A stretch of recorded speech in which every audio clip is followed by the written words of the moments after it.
వి gold trusted gold buyers. మీరు తాకట్టు పెట్టిన బంగారాన్ని విడిపించి ఈ రోజు ఉన్న మార్కెట్ ధరకు కొనబడను.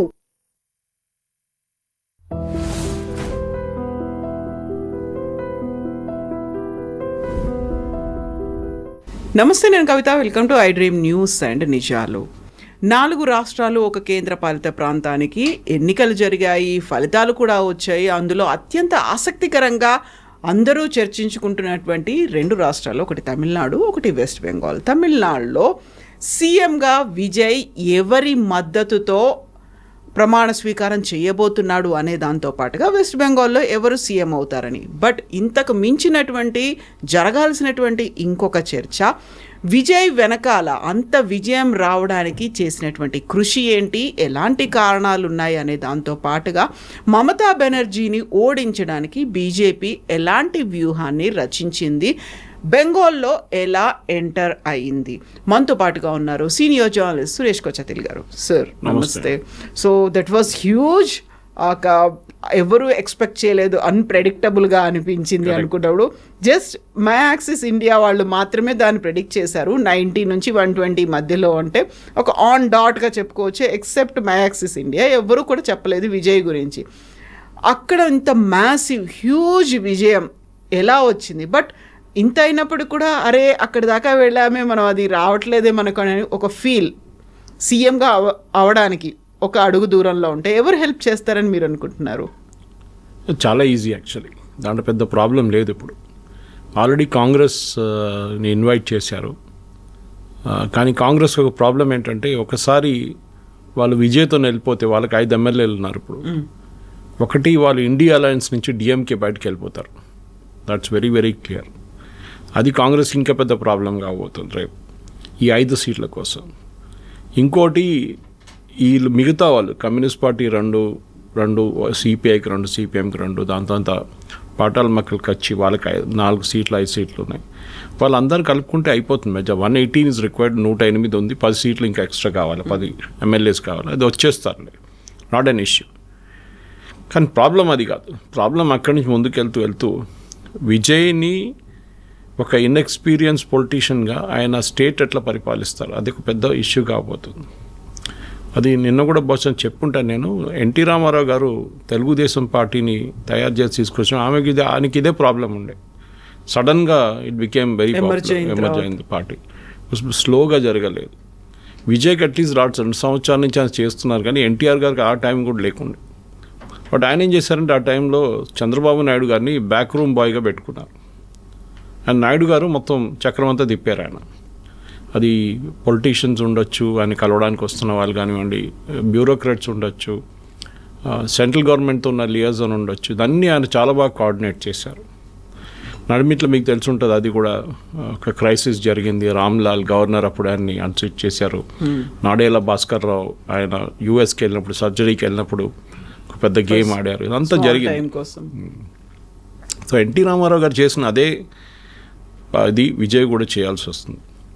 ఒకటి, మీకు బ్యూరోక్రాట్స్ని డీల్ చేయడానికి తెలియాలి, లేకుంటే వాళ్ళు నిజంగా మిమ్మల్ని నీళ్ళు ఆగిపిస్తారు. Especially IAS IPS officers. మన బ్రిటిష్ బీబీసీలో ఒక సీరియల్ ఉండే ముందు, ఎస్ మినిస్టర్ అని చెప్పి, దాంట్లో చాలా it was a comical series, కానీ దాంట్లో చూపిస్తారు బ్యూరోక్రాట్స్ ఎట్లా మ్యానిపులేట్ చేస్తారు మినిస్టర్స్ని అని. ఇది అదే జరగబోతుంది తమిళనాడులో. ఎస్పెషలీ ఇప్పుడున్న పరిస్థితుల్లో ద్రవిడియన్ పాలిటిక్స్ మొత్తం రిజెక్ట్ అయిపోయింది. అదొక పెద్ద న్యూస్ యాక్చువల్లీ. అందరూ విజయ్ కల్చర్ అంటున్నారు, కానీ ఫస్ట్ టైం పాసిబ్లీ 1960 తర్వాత ఒక నాన్ ద్రవిడియన్ ముఖ్యమంత్రి స్వేరింగ్ చేస్తారు. 65 నుంచి ఇప్పుడు దాకా, అంటే ఆల్మోస్ట్ మీరు 40 + 20 66 ఇయర్స్ తర్వాత ఒక నాన్ ద్రవిడియన్ తమిళనాడులో. ఇది చాలా పెద్ద న్యూస్. ఎందుకంటే అక్కడ మీకు ఎలక్షన్ గెలవాలంటే Dravidian, anti Hindi, anti north Indian, ఇట్లాంటి కొన్ని బేసిక్ క్వాలిఫికేషన్స్ ఉంటుంది. అది లేకుండా మీరు ఏం చేయలేరు. సో అదొక ఎక్స్పోజ్ అయింది ఈసారి. సో స్టాలిన్ వైపు నుంచి మీరు చూస్తే కూడా, స్టాలిన్ ఏమనుకున్నారు, ఇదే anti Hindi rhetoric 1970s, 1980s, 1990sలో కూడా నడిచింది.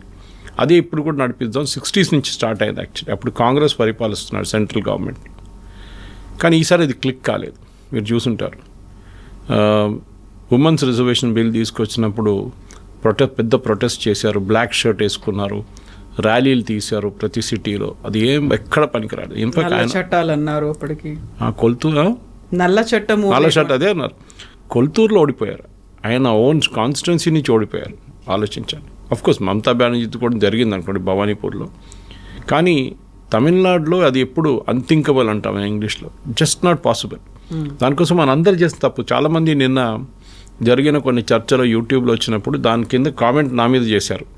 సురేష్ గారు మీరు తప్పు చెప్పారు, వెస్ట్ బెంగాల్ గెలవరు అన్నారు, విజయ్ గెలవరు అన్నారు, ఇది రెండు మీరు చెప్పింది తప్పైందని చెప్తే నేను చెప్పాను, యాజ్ ఎ హ్యూమన్ బీయింగ్ మనం వచ్చిన కొన్ని సర్వేలు చూసుకొని చెప్తాం, మన హంచ్ ఫీలింగ్ కూడా ఉంటుంది అది ఎప్పుడు.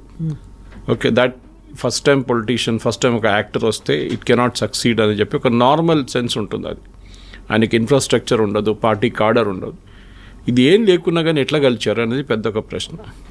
యూజువల్గానే రాజకీయ విశ్లేషకులు దాంతో పాటుగా ఒక స్ట్రాటజిస్టులు అనే వాళ్ళు ఉంటారు, అడ్వైజర్లు ఉంటారు, సెఫాలజిస్టులు ఉంటారు. వీళ్ళందరినీ మించి సైలెంట్ ఓటర్లు ఉన్నారు. ఓటర్లు మాత్రం మాట్లాడకుండా సైలెంట్గానే ఉన్నారు కాబట్టి చెప్పడం అనేది కష్టమవుతుంది. అప్పుడు నిన్న మనం చేసిన లైవ్ డిస్కషన్లో సాయి శేఖర్ గారు ఒక మాట అన్నారు, ప్రశాంత్ కిషోర్ గారి గురించి చెప్పారు. ప్రశాంత్ కిషోర్ అడ్వైస్ చేశారు విజయ్ అని చెప్పేసి. Then I'm not surprised.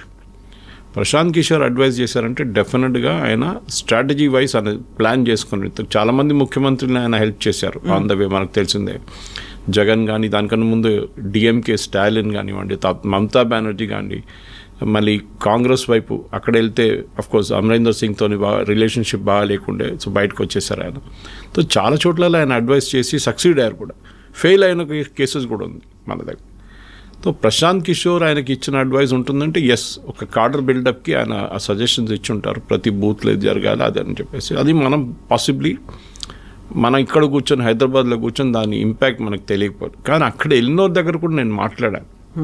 అక్కడ చాలామంది వెళ్ళాను సర్వేలు చేయడానికి, దానికి వాళ్ళ దగ్గర అడిగితే వాళ్ళు అన్నారు ఎస్, ఒక చిన్న వేవ్ ఉంది, అంత పెద్ద వేవ్ ఏం కాదన్నారు. కానీ సడన్గా there is a wave. So ఏం జరిగిందని ఇప్పుడు అనలైజ్ చేస్తే ఒక యాంటీ ద్రవిడియన్ ఫోర్స్ ఇప్పుడు బయటకు వచ్చింది.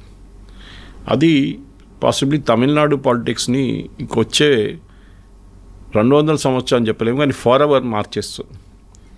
నేను చెప్పాను చూడండి, దీనికన్నా ముందు బీజేపీ ఎక్కడ సక్సీడ్ కాని కారణం ఏంటంటే they are a non Dravidian party. కానీ ఈసారి ఇప్పుడు ఇవాళ చూసండి, మన ఇది ఒక వారం 10 రోజులు చెప్తున్నాం, అన్నామలై గారిని తీసిన తప్పు చేశారు, బీజేపీ తప్పు చేశారు. ఇవాళ ఎడిటోరియల్స్ చూస్తే వాళ్ళు ఏమంటున్నారు, అన్నామలై వెకేట్ చేసిన స్పేస్ని విజయ్ తీసుకున్నారు అని చెప్పి. అఫ్కోర్స్ అన్నామలైకి స్టార్ పవర్ లేదనుకోండి, కానీ he was a very popular person. ఆయన్ని అఫ్కోర్స్ మనకు తెలిసింది బ్యాక్ రూమ్ పాలిటిక్స్లో ఎడపాళి అన్నారు, ఆయన తీయకుండే మేము మీతో పొత్తు పెట్టుకోమని చెప్పి. ఇప్పుడు తిరిగి చూస్తే హైండ్ సైట్లో చూస్తే ఆ ఒక్క సీట్ కోసమేనా మనం ఇదంతా చేసామని చెప్పి బీజేపీ కూడా అనుకుంటారు. అన్నామలై గారు తీసుకెళ్ళినప్పుడు ఆ లోక్సభ ఎలక్షన్లో నాకు గుర్తుంది 10% ఓట్ పర్సంటేజ్ వచ్చింది బీజేపీ. ఈసారి 3 వచ్చింది. ఎందుకు అది? ఈ 3% కోసం వెళ్ళామా ఏడీఎంకేతోని? వాళ్ళు గెలవలేదు, బీజేపీని కూడా గెలిపించలేదు. వాళ్ళు కూడా ఓడిపోయారు. డెఫినెట్ వాళ్ళ ఓట్ ట్రాన్స్ఫర్ కూడా జరగలేదు. వాళ్ళు అట్లీస్ట్ ఏదో 40 ఎంతో గెలిచారు, వాళ్ళు 48 ఎంతో. So that is still there. కానీ ఆ ఓట్ ట్రాన్స్ఫర్ బీజేపీకి ఎందుకు జరగలేదు అంటే ఏఐడిఎంకే కార్డర్స్ బీజేపీకి పనిచేయలేదు, చాలా క్లియర్. తో ఇప్పుడు జరగబోయే నెక్స్ట్ అఫ్కోర్స్ ఇప్పుడు మనం నెక్స్ట్ 5 years చూడాల్సి వస్తుంది ఏం జరగబోతుందని. ఒక అడ్వాంటేజ్ ఏంటంటే మీకు ఒక హనీమూన్ పీరియడ్ ఉంటుంది. ఫస్ట్ 1 year ఎవరు ఏం అడగరు, అది కొత్తోడు కదా పాపం చేస్తున్నాడు చేయనియండి అని చెప్పేసి. దాని తర్వాత క్వశ్చనింగ్ మొదలవుతుంది, ఏం చేస్తున్నారు, ఎట్లా చేస్తున్నారని. ఫర్ ఎగ్జాంపుల్ ల్యాప్టాప్స్ ప్రామిస్ చేశారు, 20 లక్షల ల్యాప్టాప్లు ఎంతో చెప్పారు, అది ఎట్లా చేస్తారు? ఓకే, ఎందుకంటే ఆ రోజు టోటల్ అప్ చేసినప్పుడు నాకు గుర్తుంది ఏఐడిఎంకే అండ్ టీవీకే చేసిన ప్రామిస్లు చూస్తే ఏఐడిఎంకే 73,000 కోట్ల ప్రామిసెస్ చేశారు. ఐ థింక్ టీవీకే దానికన్నా ఎక్కువ చేశారు. డబ్బులు కావాలి కదా. స్టాలిన్ తక్కువ చేశారు, ఎందుకంటే గవర్నమెంట్ ఆల్రెడీ కొన్ని స్కీమ్స్ ప్రామిస్ నడిపిస్తున్నారు. సో ఆయన కొత్త స్కీమ్లు చెప్పారు. ఆయన ఈ 73,000 కోట్లు లేదు గవర్నమెంట్ దగ్గర. సో ఫస్ట్ మన దగ్గర కూడా జరిగింది తెలంగాణలో అదే. ఫస్ట్ 6 ప్రామిస్లు అన్నారు, కర్ణాటకలో జరిగింది 6 ప్రామిస్లు అన్నారు, దాంట్లో 3 ఇంప్లిమెంట్ చేశారు. ఈ ప్రామిస్ ఇంప్లిమెంట్ చేయడంలోనే డబ్బులు కావాల్సి వస్తుంది. అండ్ ప్రతి స్టేట్ మన కంట్రీలో వితౌట్ ఎక్సెప్షన్ అందరు అప్పుల్లో మునిగి ఉన్నారు. అండ్ తమిళనాడు కూడా అంతేకాదు సంగతి. సో ఇప్పుడు ఈ ప్రామిసెస్ ఫుల్ఫిల్ చేయడానికి ఏం చేయబోతున్నారు అదొక ప్రశ్న ఉంటుంది. కాన్స్టెంట్గా ఇప్పుడు డిఎంకేని టోటల్ రైట్ ఆఫ్ చేయలేం, వాళ్ళకు కూడా బాగానే వచ్చింది ఈసారి నంబర్స్, అంటే గెలవలేదు అనుకోండి, బట్ సెకండ్ ప్లేస్ వచ్చింది, థర్డ్ ప్లేస్ లో ఉంటుంది. దే హావ్ ద్రావిడ మున్నెట్టు కడగం 59 ఉన్నారు వాళ్ళు. ఓకే, సో 59 వీళ్ళు 47 కలుపుకుంటే ఆల్మోస్ట్ 100, మోర్ దెన్ 100. సో 100 మంది వాళ్ళు ఉంటే వీళ్ళు కూడా 180 ఉన్నారు. So equal almost. So opposition అనేది స్ట్రాంగ్ ఆపోజిషన్ ఉన్నారు తమిళనాడులో. అండ్ వాళ్ళు ఎక్స్ప్లాయిట్ ఏం చేస్తారంటే విజయ్ది ఇన్ఎక్స్పీరియన్స్ని ఎక్స్ప్లాయిట్ చేస్తారు వాళ్ళు. చిన్న చిన్న తప్పులు విజయ్ చేసి దాని మీద వాళ్ళు డెఫినెట్గా they will go hammer and tongs, అది దాంట్లో డౌట్ లేదు. సో విజయ్కి ఇప్పుడు కావాల్సింది ఏంటంటే చాలా మటుకు స్ట్రాంగ్ అడ్వైజర్స్ కావాల్సి వస్తుంది ఆయనకి. ఆ అడ్వైజర్స్తోనే పనిచేయాల్సి వస్తుంది. ఈవెన్ అండ్ మినిస్టర్స్, వాళ్ళ దగ్గర రాబోయే మినిస్టర్స్లో చాలా తక్కువ మందికి ఎక్స్పీరియన్స్ ఉంది. కొంతమంది ఎక్స్ఎమ్మెల్యేలు ఉన్నారు. ఫర్ ఎగ్జాంపుల్ స్టాలిన్ ఓడించిన MLA was an ex DMK MLA ఆయన. సో ఆయన వచ్చి సడన్గా స్టాలిన్ వెళుతూ, I mean you cannot even dream అనమాట స్టాలిన్ ఓడిపోవడం అనేది. అక్కడ కూడా జరిగింది. So that kind of upset, అంటే ప్రజలకి ఒకటి కోపం ఉంది, అదొకటి ఉంది. కానీ కోపంకి ఎక్కువ ఐ థింక్ ఈ నార్త్ ఇండియన్ సౌత్ ఇండియన్ డిస్ప్యూట్లో కూడా చాలా మటుకు స్టాలిన్ యాక్చువల్ ఇష్యూస్ నుంచి అందరినీ పక్కన దారి పట్టించారనమాట. అది చేసిన తప్పు. That no, the main issue development ఉంది ఒకటి స్టేట్లో. కానీ లక్కీలీ తమిళనాడుకి డెవలప్మెంట్ బాగా జరిగింది. ఇప్పుడున్న గవర్నమెంట్ కాదు, చాలా గవర్నమెంట్స్ చేసుకుంటూ వస్తున్నారు వాళ్ళ దాంట్లో ఉన్న ఎవ్రీ యూనియన్ మినిస్టర్ చాలా ప్రాజెక్ట్స్ తీసుకొచ్చారు వాళ్ళ స్టేట్కి. అది బాలు ఉండొచ్చు, మన దయానిధి మారన్ ఉండొచ్చు, ఏ రాజా ఉండొచ్చు, వీళ్ళందరూ చాలా ప్రాజెక్ట్స్ తీసుకొచ్చారు వాళ్ళ స్టేట్కి. Mobile manufacturing as a unit Dayanidhi Maran టైంలో మొదలైంది. అది టిఆర్ బాలు టైంలో చాలా మటుకు ఇంజనీరింగ్ కాలేజ్ కానీ మ్యానుఫ్యాక్చరింగ్ యూనిట్స్ తీసుకొచ్చారు అక్కడికి. యూనివర్సిటీస్ సెటప్ చేశారు ఆయన, అంటే పర్మిషన్ ఇచ్చారు. సో ఇట్లాంటి డెవలప్మెంట్ స్కీమ్స్ చాలా తమిళనాడుకు వచ్చింది. కానీ ఇప్పుడు యూనియన్ గవర్నమెంట్లో వీళ్ళ మినిస్టర్స్ లేరు న్యాచురల్లీ. సో మోదీ గారి దగ్గర అడిగినప్పుడు ఫస్ట్ క్వశ్చన్ అదే వస్తుంది, నేను హెల్ప్ చేస్తే కానీ మీరేం చేస్తారు చెప్పండి అని చెప్పేసి. కేరళలో అదే ప్రాబ్లం ఉంది. కొత్త గవర్నమెంట్ అంటే కాంగ్రెస్ గవర్నమెంట్, యూడిఎఫ్ గవర్నమెంట్ రాబోతుంది. సో అక్కడ కూడా ఫండ్స్ కావాలి వాళ్ళకి. నిన్నదాకా మోదీ గారిని తిట్టారు, ఇప్పుడు వెళ్ళి డబ్బులు అడగడం అంటే చాలా ఆడు అనిపిస్తుంది. రేవంత్ రెడ్డి గారు చాలా బాగా చేస్తారు అది. ఇక్కడ హైదరాబాద్లో గల్లీలు తిట్టి ఢిల్లీలో వెళ్ళి మాట్లాడతారు మోదీ గారు. సో ఇదొక బ్యాలెన్సింగ్ యాక్ట్ చేయాల్సి వస్తుంది విజయ్కి. ఇదొక పెద్ద ఛాలెంజ్ ఉండబోతుంది. చూద్దాం, ఇంకా ఎర్లీ డేస్. ఇంకా కొత్త గవర్నమెంట్ ఫామ్ చేసిన తర్వాత వాళ్ళు, నేను చెప్పాను చూడండి, ఒక 6 months to 1 year honeymoon period ఉంటుంది.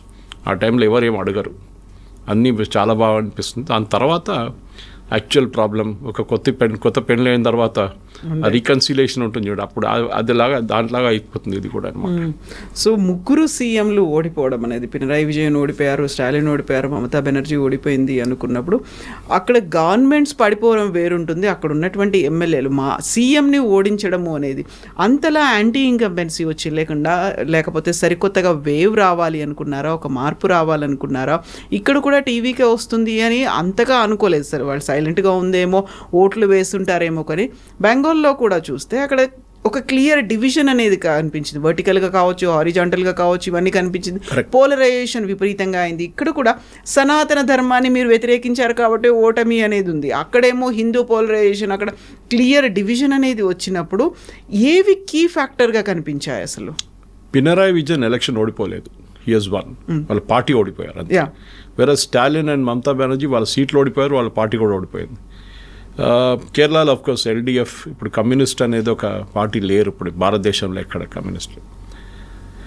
కల్కటాలో జరిగింది అండ్ స్పెషలీ వెస్ట్ బెంగాల్లో జరిగింది ఏంటంటే చాలా మట్టుకు మీరు చెప్పినట్ల ఒక పోలరైజేషన్ జరిగింది. ఇప్పుడు అందరూ ఇవాళ పొద్దున మాట్లాడుతున్న ఒక పేరు మొహమ్మద్ యూనిస్. బీజేపీ విన్ కావడానికి రీజన్ మొహమ్మద్ యూనిస్ అని చెప్తున్నారు. ఏది బంగ్లాదేశ్లో ఫార్మర్ అడ్వైజర్. అప్పుడు చాలామందికి అది ఒక చాలా యూనిక్ అనిపించింది. మొహమ్మద్ యూనిస్ వెస్ట్ బెంగాల్ ఎలక్షన్తో ఏంటి సంబంధం అని. అక్కడ హిందువుల మీద చేసిన అత్యాచారాలు జరిగినప్పుడు మమతా బెనర్జీ నోరు తెరవలేదు. తర్వాత ఆమె చెప్పిన డిప్లొమాటిక్లీ ఏదో మాట్లాడింది, కానీ కంటిన్యూస్లా ఒక క్యాంపెయిన్ నడిపించలేదు. నిన్న రాత్రి నుంచి అక్కడున్న ముస్లిం ఏరియాస్లో ఆల్మోస్ట్ కర్ఫ్యూ లైక్ సిచ్యువేషన్ ఉందంట. అంటే ముర్షిదాబాద్, మాల్డా కానీ ఈవెన్ కల్కటాలో కూడా చాలా మటుకు, హౌరా, హూగ్లీ, 24 పర్గనాస్, ఈ ఏరియాస్లో చాలా ఒక హిందీలో అంటారు సన్నాటా ఛాగే అంటున్నారు నేను రాత్రి నుంచి. ఎక్కడికక్కడ నిశ్శబ్దం రాజ్యం వెళ్తోంది. ఎందుకంటే భయం ఉంది ఇప్పుడు. దీనికన్నా ముందు మమతా బెనర్జీ పరిపాలించినప్పుడు ఆమె చాలా మటుకు ఇప్పుడు ఆమె మెయిన్ ఈ మహిళలు ఆమె వ్యతిరేకంగా ఓటేయడానికి కారణం అది. అక్కడ మహిళల మీద జరిగిన అత్యాచారాలు బయట లోకం చూడలేదు, వినలేదు, ఎవరు మాట్లాడలేదు. అక్కడున్న మీడియాని కొనుక్కున్నారు ఆమె. ఎక్సెప్ట్ 2-3 ఛానల్స్ అక్కడ ఉంది చూడండి, దాని మినహా వాళ్ళని కూడా హెరాస్ చేసి అరెస్ట్ చేసి జైలు వేశారు. Of India publication Nupur Sharma, not the BJP Nupur Sharma, other one editor, ఆమెని హెరాస్ చేసి వాళ్ళ హస్బెండ్ని అరెస్ట్ చేయడానికి వెళ్ళారు, వాళ్ళ ఫాదర్ని అరెస్ట్ చేయడానికి వెళ్ళారు, వాళ్ళ చిన్న పాపని కూడా పట్టుకెళ్ళారు వీళ్ళు వచ్చి కల్కట్టా పోలీస్. ఇప్పుడు ఒక రివర్స్ వేవ్ రావబోతుంది. మోదీ గారు ఆఫ్కోర్స్ నిన్న మాట్లాడుతున్నారు ఫర్గెట్ ఇట్, ఇప్పుడు అంతా అయిపోయింది, పరివర్తన అయిపోయింది, ఇంకా మనం డెవలప్మెంట్ గురించి మాట్లాడతామని చెప్పి. ఐరానికలీ ఇప్పుడు వీళ్ళందరూ యోగేందర్ యాదవ్ లాంటి వాళ్ళు చాలా స్టూడియోస్లో వచ్చి కూర్చొని డిలీషన్స్ గురించి మాట్లాడుతున్నారు. కవిత గారు, డిలీషన్ వల్లనే మమతా బెనర్జీ ఓడిపోయింది. మనం ఒక అనలైజ్ చేద్దాం. మొత్తం 90 లక్షల మందిని తీసేశారు రోల్స్ నుంచి. దాంట్లో 60 లక్షల మంది ఫస్ట్ ఫేజ్లో తీసేశారు. దాంట్లో డిస్ప్యూట్ లేదు, ఎవరు డిస్ప్యూట్ చేయట్లేదు. That is dead, permanently migrated and duplicate. కానీ దాని తర్వాత 27 లక్షల మందిని లాజికల్ డిస్క్రిపెన్సీలో తీసేశారు. వాళ్ళు దాని తర్వాత ఒక జ్యుడిషియల్ బెంచ్ పెట్టారు, వాళ్ళు ముందు వెళ్ళి అప్లికేషన్లు ఇచ్చారు, వాళ్ళు కూడా రిజెక్ట్ చేశారు. తో మమతా బెనర్జీ ఏం చెప్తున్నా, ఇల్లీగల్గా తీసేశారంటే ఆ జడ్జిలు ఇల్లీగల్గా పనిచేశారా? They were working under Calcutta high court and supreme court. And వాళ్ళు జడ్జెస్, వాళ్ళు ఒట్టి ఏదో కాగితం చూసి ఆఫీసర్లు కాదు, వాళ్ళు స్టేట్ లెవెల్లో లేకుంటే ఈవెన్ జూనియర్ ఐఏఎస్ ఆఫీసర్లు కాదు, వాళ్ళు దేవర్ డిస్ట్రిక్ట్ జడ్జెస్. అక్కడ జార్ఖండ్ నుంచి, ఒడిశా నుంచి, కలకత్తా నుంచి, వెస్ట్ బెంగాల్ నుంచి, తలమటుకు అస్సాం నుంచి కూడా తీసుకొచ్చారు. వాళ్ళు ఆల్మోస్ట్ 1 నెల 45 రోజుల పాటు వాళ్ళు మొత్తం చెక్ చేసిన తర్వాతనే వాళ్ళు అన్నారు సారీ నో. కొంతమందిని అప్రూవ్ చేశారు, ఆల్మోస్ట్ 50,000 మందిని. మిగతా వాళ్ళందరూ అపెలేట్కి వెళ్ళారు. మళ్ళీ ఇప్పుడు దాని అపెలేట్ రీడింగ్స్ వస్తుంది. ఇంకా కొంతమంది వాట్ ఐమ్ సీయింగ్ ఈజ్ 1% కూడా అప్రూవ్ చేయట్లేదు అపెలేట్ కూడా. అంటే వాళ్ళు కాదు, that logical discrepancy was correct. ఇప్పుడు యోగేంద్ర యాదవ్ అంటున్నా అంటే ఈసారి బీజేపీకి టీఎంసీకి vote difference 5%. Last year election 2021లో 2,80,00,000 ఓట్లు టీఎంసీకి పడితే 2,20,00,000 ఓట్లు బీజేపీకి పడ్డది. 60,00,000 ఓట్లు డిఫరెన్స్ ఉండే. That is about 10% at that time. ఈసారి బీజేపీ గెలిచినప్పుడు బీజేపీకి 5% ఓట్లు డిఫరెన్స్ ఉందన్నమాట, బీజేపీకి టీఎంసీకి. యోగేంద్ర యాదవ్ లాజిక్ ఏంటంటే 27 లక్షల మందిని తీసేశారు కదా మీరు, వాళ్ళ ఓట్లే ఈ 5% అంటున్నారు. అక్కడే కనిపిస్తుంది. అక్కడే, అది తప్పు. ఈ లాజికల్ డిస్క్రిపెన్సీలో పక్కన పెట్టిన పేర్లలో who could not vote this time 66% మంది హిందువులు, మోస్ట్లీ మతువా కమ్యూనిటీ నుంచి, బంగ్లాదేశ్ నుంచి వచ్చిన ఎస్సీ కమ్యూనిటీ. వాళ్ళకి ఇంకా సిటిజన్షిప్ ఇవ్వలేదు, సో న్యాచురలీ వాళ్ళకి ఓట్ లేదు. కొంతమందికి ఇచ్చారు, 10% మందికి. ఇప్పుడు దాని ప్రాసెస్ స్టార్ట్ చేస్తున్నారు మళ్ళీ, సిఏఏ కింద, సిటిజన్షిప్ అమెండ్మెంట్ యాక్ట్ కింద వస్తుంది. 1/3 ఏమో ముస్లిమ్స్, అంటే 33% ముస్లిమ్స్, 66% మంది హిందువులు. అంటే డిలీషన్స్ ఎవరిది ఎక్కువ జరిగింది? హిందువులదే పోయింది కదా. అంటే బీజేపీ ఓడిపోవాలి కదా అక్కడ కూడా. బీజేపీ కానీ గెలిచారు అక్కడ కూడా. ఆ కాన్స్టిట్యున్సీ హిందూ మెజారిటీ ఉన్న కాన్స్టిట్యున్సీలకు ఇన్స్పైట్ ఆఫ్ డిలీషన్ బీజేపీ గెలిచారు. అటువైపు మీరు చూస్తే మాల్డా కానీ, ముర్షిదాబాద్ కానీ, 24 పర్గనాస్ అంతా టీఎంసీ గెలిచారు సీట్లు అక్కడ చాలా మటుకు. ఈసారి జరిగింది ఇంకో డిఫరెన్స్ ఏంటంటే కాంగ్రెస్ కొంచెం తీసుకెళ్ళిపోయారు ముస్లిం ఓట్స్. వాళ్ళ గెలిచిన దాంట్లో 3 కాంగ్రెస్లో 2 ఎమ్మెల్యేలు అండ్ 1 ఫ్రమ్ సిపిఎం, 3 ముస్లిమ్స్. ఇది మన అస్సాంలో కూడా చూస్తున్నాం. వాళ్ళు గెలిచిన 20, 22, 21 సీట్లలో 20 మంది ముస్లిమ్స్, హిందువులు లేరు అసలు, వైపౌట్. తో అంటే వాళ్ళు ముస్లిం ఓట్స్ తీసుకున్నారు ఈసారి కాంగ్రెస్ చాలా మటుకు. దానికోసం మీరు చూడండి, ఏఐయుడిఎఫ్ అస్సాంలో బద్రుద్దీన్ అజ్మల్ వాళ్ళ పార్టీ, వాళ్ళకి 0 వచ్చింది ఈసారి. ఆ ఓట్లన్నీ కాంగ్రెస్కి వెళ్ళింది ఈసారి. టాక్టికల్ షిఫ్ట్ జరిగింది ముస్లిం ఓటింగ్లో. ఎంఐఎం ఓడిపోయారు ఈసారి. ఎంఐఎంకి ఒక సీట్ కూడా రాలేదు వెస్ట్ బెంగాల్లో.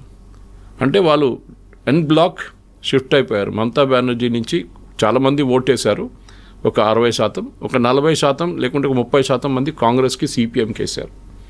ఎక్కువ సీట్లు రాలేదు, కానీ ఓట్ డివైడ్ అయింది. ఇది ఈ 27 లక్షల మందిని తీసేశారు, దానికోసం అయిందని చెప్పి ఇట్స్ టోటల్ బంకం. ఇన్ఫ్యాక్ట్ మ్యాక్సిమం డిలీషన్ జరిగింది హిందూ ఏరియాలో జరిగింది. మేము చెప్పాను చూడండి, ఇప్పుడు ఈవెన్ మినిమం డిలీషన్ జరిగిన ప్లేసెస్ లైక్ మాల్డా ముషీరాబాద్లో ఉన్న అన్ని కాన్స్టిట్యున్సీలో మమతా బెనర్జీ వాళ్ళు టీఎంసీ గెలిచారు. సో ఈ ఎస్ఐఆర్ ప్రాసెస్తోని దీనికి ఏ సంబంధం లేదు.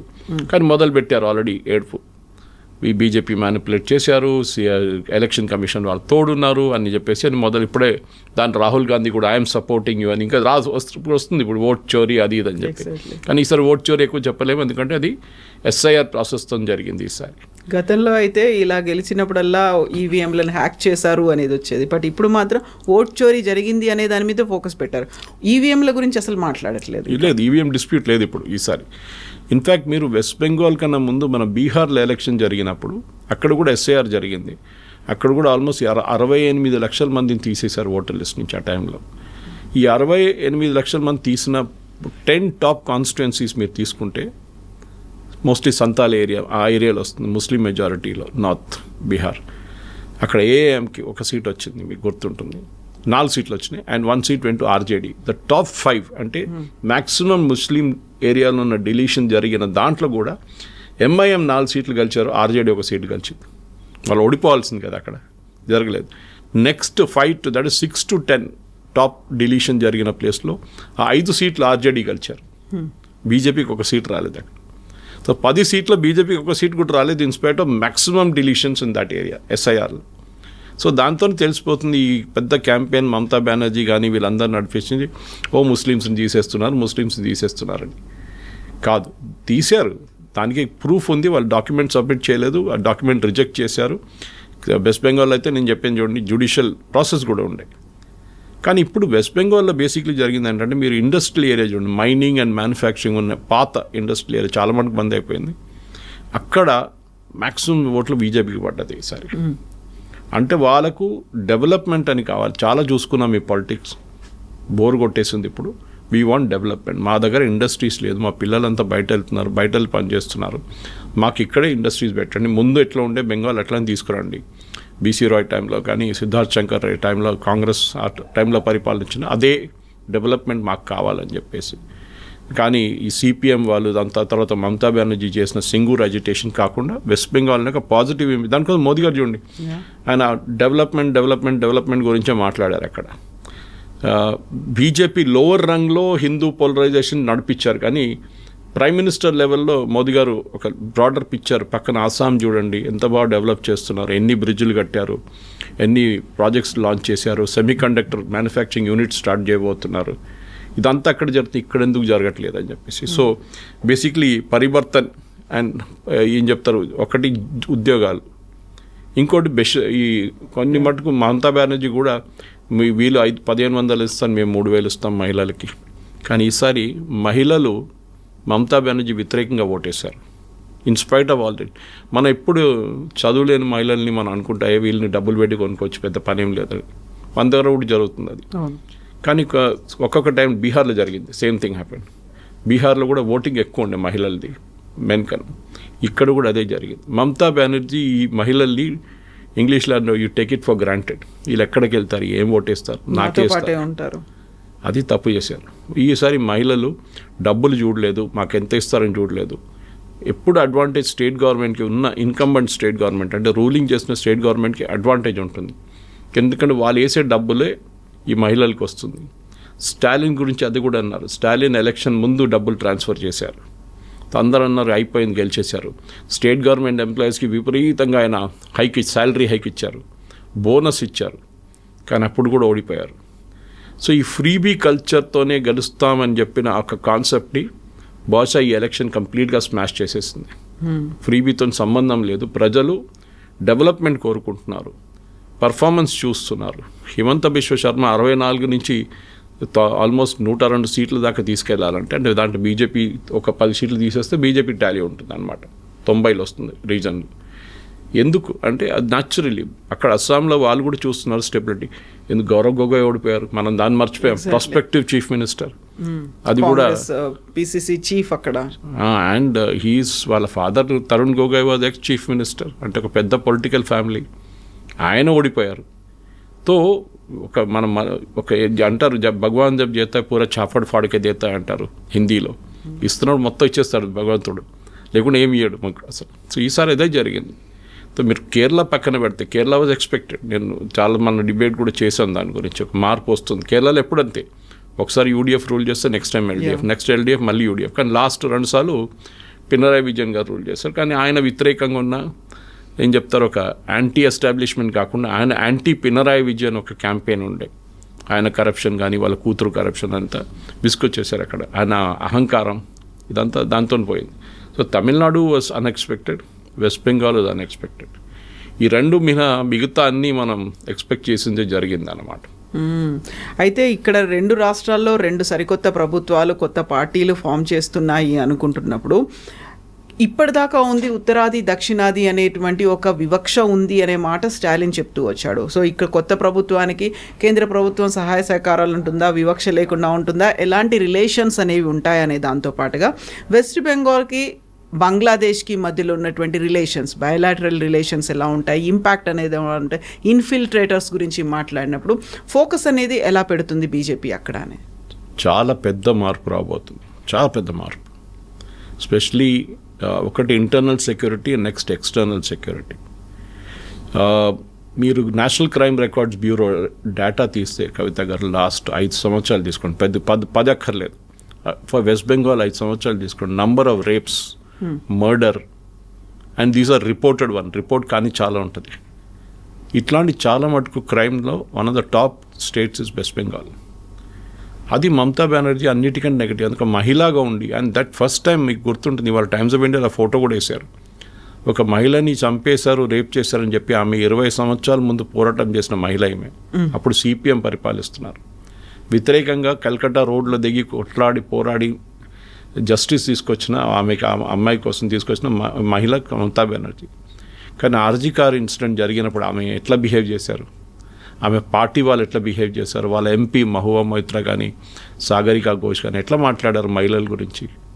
అంటే వీళ్ళు అనుకుంటున్నారు ఏదో మేకప్ చేసుకొని, వాళ్ళ ఐ థింక్ సంబడి షెఫాలి వైద్య ట్వీటెడ్, లిప్స్టిక్ వేసుకొని మేకప్ చేసుకుంటే మహిళలు ఎంపవర్డ్ అయిపోతారు అనుకుంటా. కాదు, ఈసారి గెలిచిన దాంట్లో ఒక హౌస్ మేడ్ ఉంది బీజేపీ వైపు నుంచి. ఆర్జీకార్ ఆ అమ్మాయి వాళ్ళ మదర్ గెలిచారు.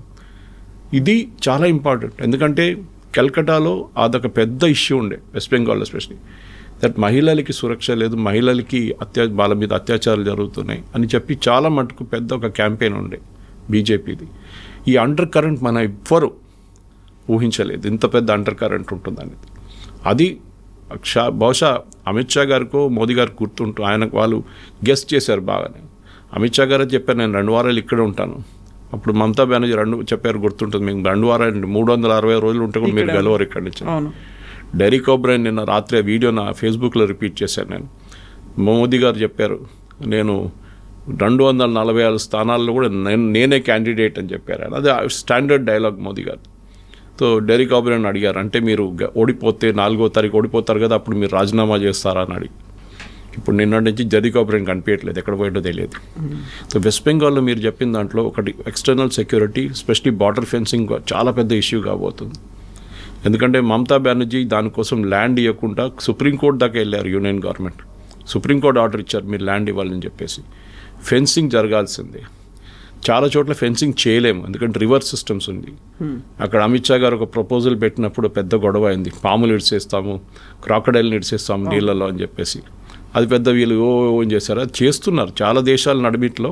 ఇట్లాంటి రివర్స్ సిస్టమ్స్లో అది చేస్తారు, ఇల్లీగల్ క్రాసింగ్ చేయకుండా ఉండడానికి. కానీ బంగ్లాదేశ్లో ఇప్పుడు జరిగిన, నేను చెప్పాను స్టార్టింగ్ ద డిస్కషన్ చెప్పాను చూడండి, మహమ్మద్ యూనిస్ గవర్నమెంట్ అప్పుడు అక్కడున్న హిందువుల మీద చేసిన అత్యాచారాలు చూసిన హిందువులు వెస్ట్ బెంగాల్లో వాళ్ళకు కూడా ఒక, ఎందుకంటే దీనికన్నా ముందు యాక్షన్ డే చూసాం మనం బిఫోర్ ఇండిపెండెన్స్, ఎంతమంది హిందువులను చంపేశారు అప్పుడు వెస్ట్ బెంగాల్. అప్పుడు బెంగాల్ ఉండే, వెస్ట్ బెంగాల్ లేకుండా. అప్పుడు చూసాం అంతా అత్యాచారం. ఇప్పుడు మళ్ళీ చూసినప్పుడు అక్కడ హిందువులకు వచ్చింది, మా మీద కూడా ఇది ఒక రోజు రావచ్చు, ఇట్లా జరగచ్చు, ఎప్పుడో ఒక రోజు అవుతుంది. జ్యూస్కి జరిగింది ఇదే, దే వెంట ఆఫ్టర్ ద జ్యూస్ అంటాం. ఎప్పుడు జ్యూస్ అనుకున్నారు మా మీద ఎవరు చేయబెట్టరు, జరిగింది అది. ఇది బెంగాల్లో కూడా ఒక రోజు జరుగుతుంది. మమతా బెనర్జీ ఈ ముస్లిం అపీస్మెంట్ పాలిటిక్స్లో వెళ్ళినప్పుడు ఆమె ముస్లిం ఇమాం కోసం హైక్ చేశారు రేట్, వాళ్ళ కోసం శాలరీ హైక్ చేసినప్పుడు హిందూ ప్రీస్ట్కి డబ్బులు ఇవ్వలేదు, అట్లాంటి చాలా మంది. సో హిందువులు సడన్గా ఒక ఏం చెప్తారు యునైటెడ్గా వచ్చి ఓటేశారు. అదే లేకుండా ఈ ఇంత పెద్ద మార్పు రాదు, absolutely not possible. 200+ seats and even నేను అనుకుంటే బీజేపీ వాళ్ళు కూడా అంత వాళ్ళు ఏదో 150, 160 అని గెస్ట్ మ్యాజిక్ ఫిగర్ క్రాస్ అవుతాము. అంతే. 200 అని వెళ్ళడం అది it was like absolutely impossible. దానికి ఒకటే కారణం అది. ఇన్ఫ్యాక్ట్ నిన్న దాని తర్వాత ఒక ట్వీట్ వచ్చింది తెలంగాణ బీజేపీ వైపు నుంచి, నెక్స్ట్ ఇస్ తెలంగాణ అని పంజాబ్ అండ్ తెలంగాణ. ఎందుకంటే తెలంగాణలో కూడా ఇది అన్ని స్టేట్స్లో వర్క్ అవుతుందంటే అది కూడా మనం చెప్పలేం. కానీ వెస్ట్ బెంగాల్లో it is a classic case. Because పక్కన వాళ్ళు చూస్తున్నారు ఎంతమంది హిందువుల్ని రేప్ చేస్తున్నారు, వీళ్ళు ఇల్లు తగలబెడుతున్నారు. ఇదే ఇక్కడ కూడా జరిగింది, సందేశ్ ఖాళీలో జరిగింది. కానీ సందేశ్ ఖాళీలో ఆమె మమతా బెనర్జీ యాటిట్యూడ్ ఏముండే, ఆర్జీ కార్లానే ఉండేది. లాస్ట్ ఎలక్షన్ తర్వాత ఎంతమంది చనిపోయారు ఎలక్షన్ వైలెన్స్లో. ఈసారి ఒక్కరు కూడా చనిపోలేదు ఇప్పుడు దాకా. ఒక్క పోల్ రిలేటెడ్ వైలెన్స్ కూడా జరగలేదు. సెంట్రల్ ఫోర్సెస్ని పెట్టారు, చాలా బాగా చేశారు. ఎలక్షన్ కమిషన్ని మమతా బెనర్జీ తిట్టడం అంటే చాలా నార్మల్, అది wheel just live with that, దానికి మనకు పెద్ద ప్రాబ్లం లేదు. కానీ పెద్ద లెసన్ ఈ ఎలక్షన్ నుంచి ఏంటంటే మీరు మీ ఓటర్ని don't take it for granted అంటారు ఇంగ్లీష్లో. ఎగ్జాక్ట్లీ. మీకే ఓటేస్తారు ఇంకెవరికే ఓటేస్తారు అని చెప్పి మేము వాళ్ళ ఓట్లు కొనుక్కోవచ్చు. ఆ యాటిట్యూడ్ మమతా బెనర్జీది ఇందిరాగాంధీలో కూడా కనిపించింది ఒకసారి. దాని తర్వాత ఆమె ఓడిపోయింది election. But you never do it. ఆ అరగెన్స్ మీ దగ్గర ఏ రోజు వస్తుందో that is the end of you. అది మనం దీనికన్నా ముందు కూడా చూసాం. లాలూ ప్రసాద్ యాదవ్ కేసులో చూసాం, వాళ్ళ అఖిలేష్ యాదవ్ వాళ్ళ ఫాదర్ ములాయం సింగ్ యాదవ్ టైంలో చూసాం. మాయావతి అబ్సల్యూట్లీ సూపర్ అరగెంట్ ఉండే ఆమెని కూడా ఓడించారు. ఎక్కడైనా ఇట్లాంటి గవర్నమెంట్ వచ్చి నేనే ఉన్నాను పరిపాలించడానికి ఎవరు లేడు అని చెప్పినప్పుడు ఆ గవర్నమెంట్ డెఫినెట్గా కింద పడదు. డిఎంకేకి జరిగింది. They thought they were invincible. Tamil ఎవరి కోసం ఓటేస్తారు, మాకేస్తారు. హిందువుల కోసం పానీపూరి అమ్మేటోళ్ళు, టాయిలెట్ క్లీన్ చేసేటోళ్ళు అని బీహారీ వాళ్ళు, యూపీ వాళ్ళు చెప్పిన స్టాలిన్ వాళ్ళ పార్టీ. లాస్ట్ అప్పుడు ఏం జరిగింది? ఇప్పుడు మొత్తం ద్రవిడియన్ మూవ్మెంట్ని పక్కన తోసేసారు వీళ్ళు. ఐ థింక్ తమిళనాడుకు ఒక గుడ్ బిగినింగ్. ఈ ద్రవిడియన్ మూవ్మెంట్ కంప్లీట్గా ఫినిష్ చేస్తే ఒక కొత్త రిసర్జెంట్ ఇవాళ పొద్దున నుంచి ఒక డిబేట్ జరుగుతుంది. నెక్స్ట్ అన్నామలైని దింపుదాం బీజేపీ వైపు నుంచి. So it be Annamalai versus Vijay from now onwards అని చెప్పేసి, which is a good move actually. Yes, sir. Thank you so much, sir. Thank you. Subscribe iDream. And please subscribe to iDream. For more videos, subscribe to iDream. Please like, share and subscribe to the channel. Congratulations, iDream. Subscribe to iDream. Subscribe to iDream. So subscribe to iDream Media. iDream ki iDream team andarki huge congratulations. Please subscribe iDream Media. Please subscribe to iDream. Subscribe iDream. Please subscribe to iDream. iDream అంటే నా కళల channel subscribe చేసుకున్నారు, నోరు తిరుగుతలేదు. మీరైతే గంట గుర్తు కొట్టండి. For more such videos, please subscribe to iDream. Subscribe to iDream. Please subscribe to iDream. Please subscribe iDream Media. Please do subscribe to iDream. Please subscribe to iDream Media. For best entertainment and information, please subscribe iDream. And don't forget to subscribe to iDream.